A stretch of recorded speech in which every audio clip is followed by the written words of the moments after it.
What if simple shifts to the way that you speak could unlock your potential? That's what I'm talking about in today's video. This is Tammy Coyne, your holistic alchemist, helping you change pain into possibilities and possibilities into purpose. I upload content around holistic healing and personal development twice a week, usually on Tuesdays and Thursdays. And on Saturdays, I do the Holistic Podcast or the Holistic Pathway Podcast, where I have unscripted conversations, typically with entrepreneurs, about the holistic journey, which can help you find some nuggets that may help you on your journey. And I would invite you to subscribe and to the channel, and I hope to see you back often. So let's talk a little bit about how I got to here.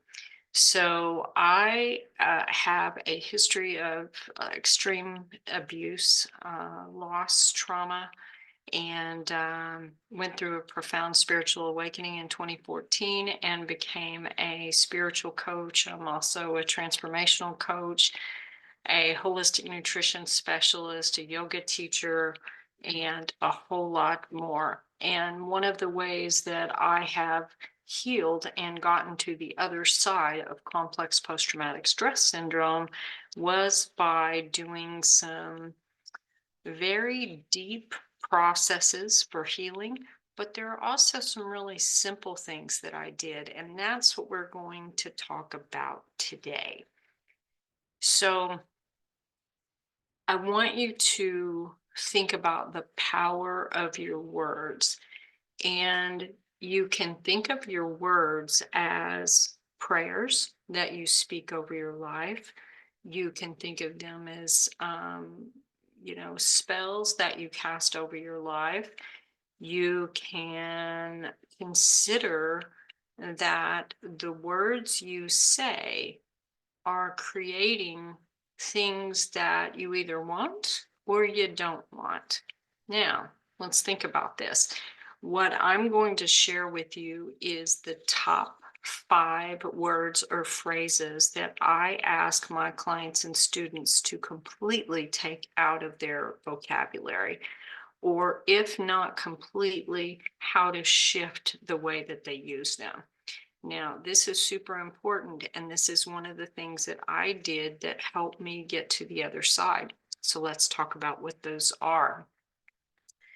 The number one word that, if you remove this word from your vocabulary, you can immediately change your life. And that word is should. There is no good reason that I have found that the word should be in anyone's vocabulary. It is a word that is heavy. It's filled with guilt. It can be filled with shame. Just think about when you say, oh, I should do this. I should have done that. I should. It's heavy. It's heavy and it traps you. I would invite you, maybe even before you make these shifts, to actually start to just observe and see if you can notice how many times you say these words throughout your day. The interesting thing is they have become so much a part of the way that we speak, we don't even often know we're saying them. So when you start to consciously begin to observe what you're saying, you can hone in and see if you can shift those. Now, sometimes it requires some help, and that's one of the things that I do. But sometimes it requires someone with sort of a trained ear that can hear things that other people miss because they have become so much a part of our regular conversation. So, number one word to start to look for and remove is the word should. Number 2, can't. As a child, I was taught can't never could because can't never tried. So you may have heard that, you may have not heard that, but the word can't, I can't do that. I can't, I can't, I can't, really is another trapped word. So instead of using I can't, whatever it is, consider what you can do instead. Let's use an extreme example. And often we're not using these in extreme examples, we're just using them in our day-to-day life. But let's say an extreme example is I can't climb the tallest building in the world. I can't do that. What can you do? Is it possible to take an elevator? Is it possible to take a helicopter to get to the top? Do you see what I'm saying? Look for ways that you can do things versus way that you can't do things. Number 3, I'm going to save that one, come back to it. I'm going to put another one at number 3. Hope. How many times do people say hope? Now, I'm not talking about the word hope when you use it in the sense of remaining hopeful. I hope there is no. Let me think of a way where hope is actually productive.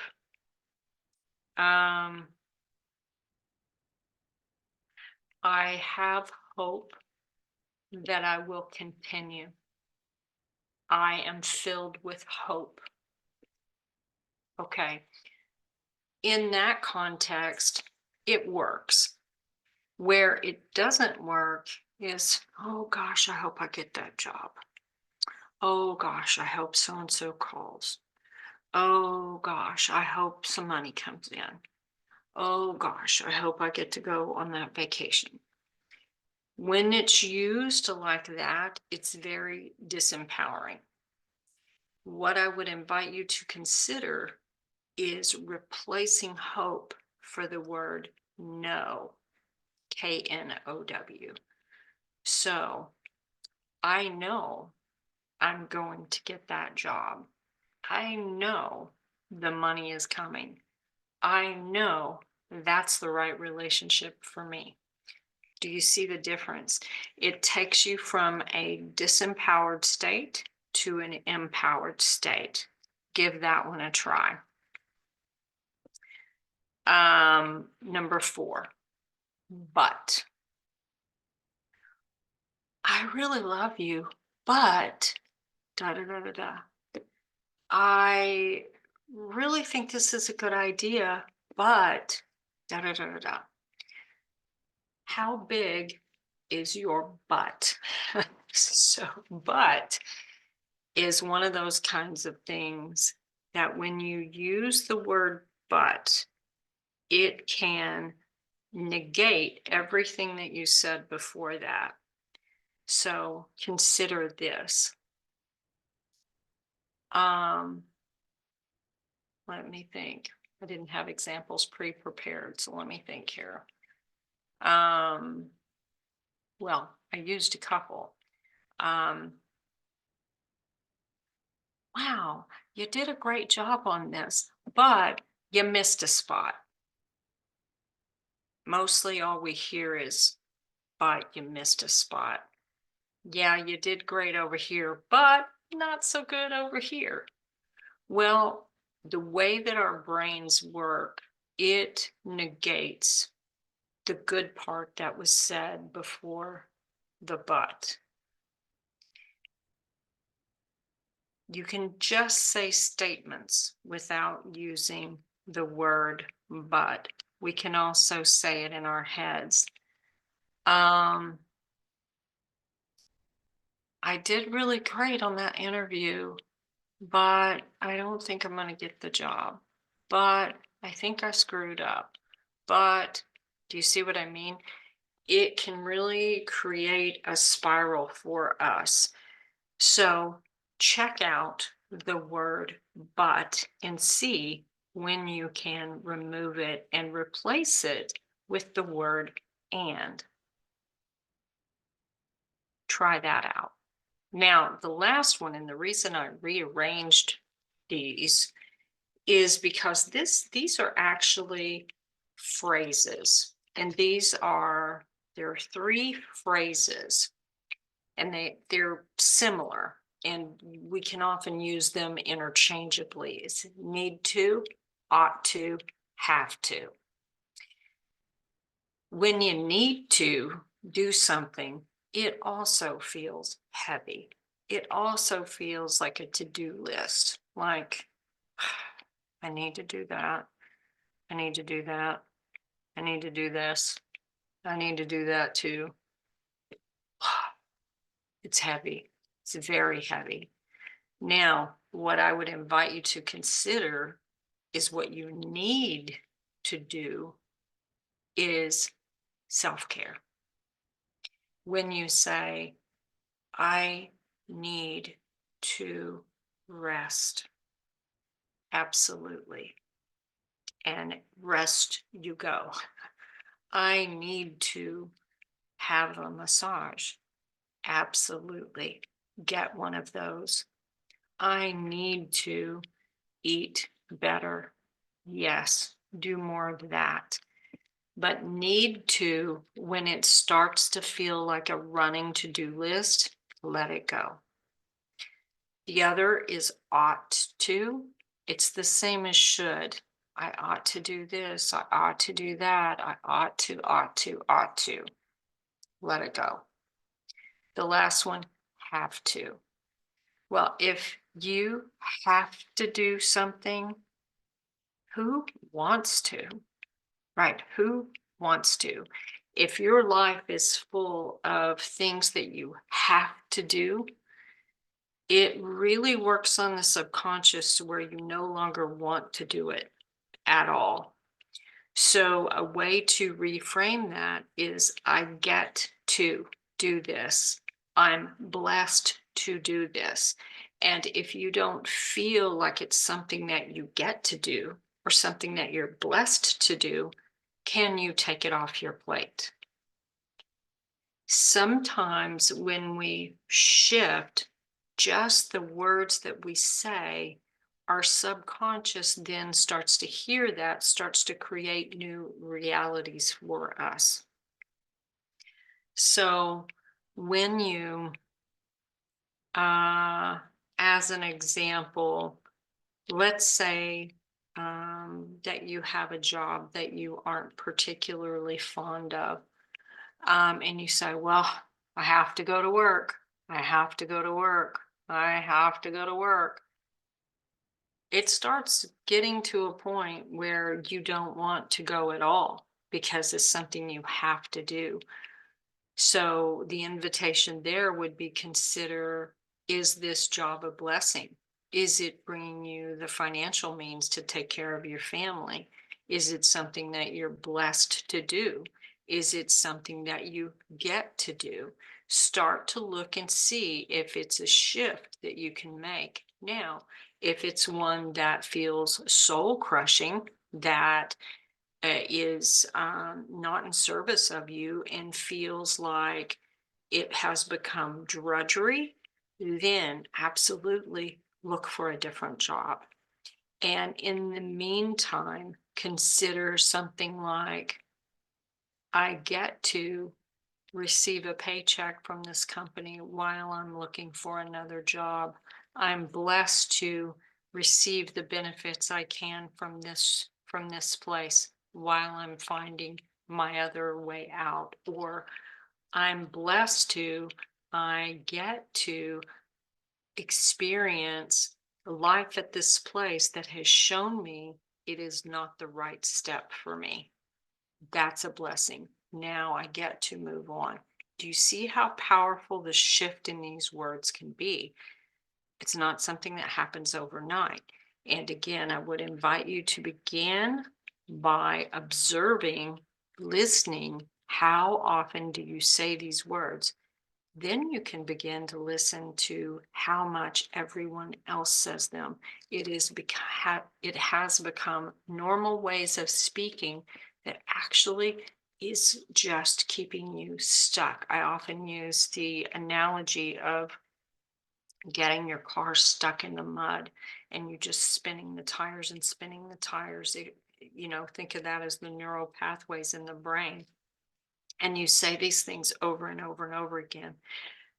Consider it self hypnosis. You're saying things over and over and over again. So, what we want to do is we want to shift you out of those patterns into creating words that you speak over your life in a way that you actually want. So, let me know what you think. Which one of these words are you going to start with?